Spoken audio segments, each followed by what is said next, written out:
اور پھر اس غیرت کو الٹی طرف لے گئے.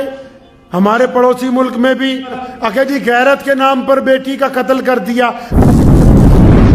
اللہ اکبر.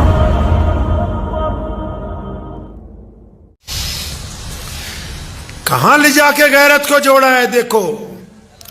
اور پھر اس غیرت کو الٹی طرف لے گئے. ہمارے پڑوسی ملک میں بھی اکھے جی غیرت کے نام پر بیٹی کا قتل کر دیا. اگر تو اتنا ہی بڑا غیرت مند تھا تو اپنی بیٹی کی رائے کیوں نہیں پوچھی نکاح سے پہلے؟ کس نے کہا کہ بیٹی کا قتل کرنا غیرت کی بات ہے؟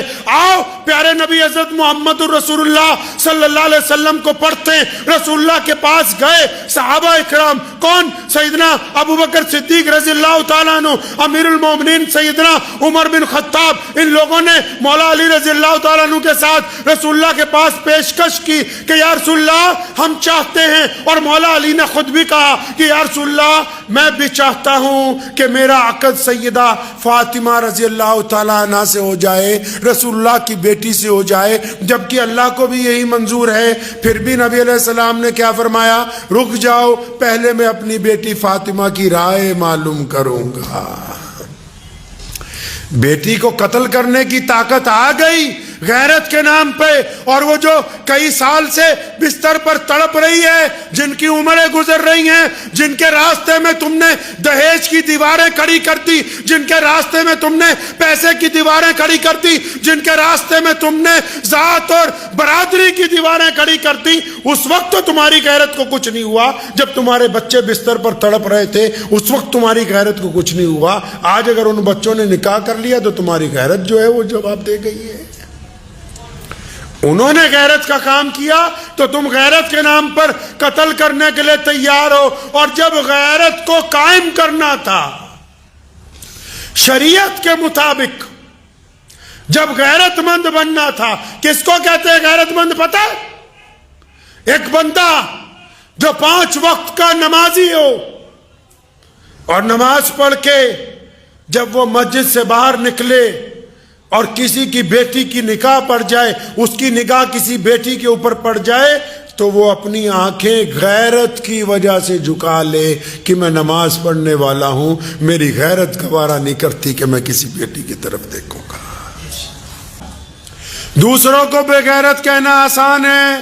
کبھی بیٹھ کر چند منٹ یہ بھی سوچے کیا میں بھی غیرت مند ہوں کہ نہیں ہوں. دوسروں کو کہنا آسان ہے غیرت بے غیرت. وہ کسی شاعر نے بہت اچھا شعر لکھا تھا بچپن میں، ہم نے ایک دفعہ پڑھا. وہ کہتا ہے کہ خدا کے فضل سے میاں بیوی دونوں مہذب ہیں. خدا کے فضل سے میاں بیوی دونوں مہذب ہیں. انہیں پردہ نہیں آتا، انہیں غصہ نہیں آتا. تے دونوں ہی بڑے غیرت مند ہیں.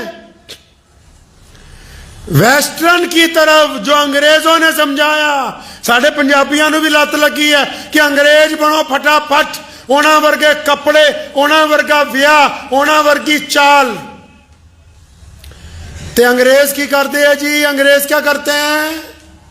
ماں باپ کو گھر سے نکال دیتے ہیں، یا ماں باپ اپنے بچوں کو گھر سے نکال دیتے ہیں. اپنے پپی کو، پپی سمجھتے ہیں، اپنے کتے کو اپنی رضائی میں لے کے ساتھ میں سوتے ہیں.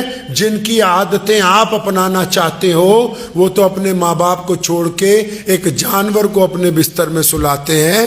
تو یہ کیا اچھی روایتیں آپ کے پاس نہیں جس میں ماں باپ آخری وقت تک سر کا تاج بن کے آپ کے سر کے اوپر بیٹھے ہو؟ اس سے اچھی اور بات کیا ہو سکتی؟ تو غیرت مند بنے رزق کے معاملے میں، معاشرے کے معاملے میں، پہناوے کے معاملے میں. اب اکیلی عورتیں ہی آپ کہتے ہو کہ عورتیں چلو بیاہ میں بے پردہ، تے بندے ہم لوگ کیا کبھی اپنا لباس دیکھا ہے؟ اپنی شکل دیکھی ہے؟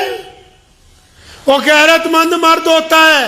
بہت سارے لوگوں کو میری بات شاید ناگوارا گزرے، لیکن جو غیرت مند ہوتا ہے نا، داڑھی وہی رکھ سکتا ہے. کمزور آدمی کے بس کی بات نہیں ہے کہ چہرے کے اوپر داڑھی رکھ لے. غیرت ہونی چاہیے نا. طاقتور آدمی جس کا دل اندر طاقتور ہو، وہی اپنی نگاہوں کی حفاظت کر سکتا ہے۔ یہ تو ٹھیک ہے کہ اسلام نے کہا کہ عورت پردہ کرے، پر اس مرد کو بھی کہا اسی قرآن پاک میں اور نبی علیہ السلام نے بھی کہ تو بھی غیرت مند بن جا۔ عورتوں کو تو پردے کا حکم دیا، تجھے پہلے بتاتے ہیں کہ اپنی نگاہوں کو نیچا رکھا کر تاکہ یہ غیرت والی نگاہیں ہوں، بے غیرتی کی طرح لوگوں کی بیٹیوں کی طرف نہ دیکھا کریں۔ مجھے امید ہے کہ آپ کو یہ ویڈیو پسند آئی ہوگی۔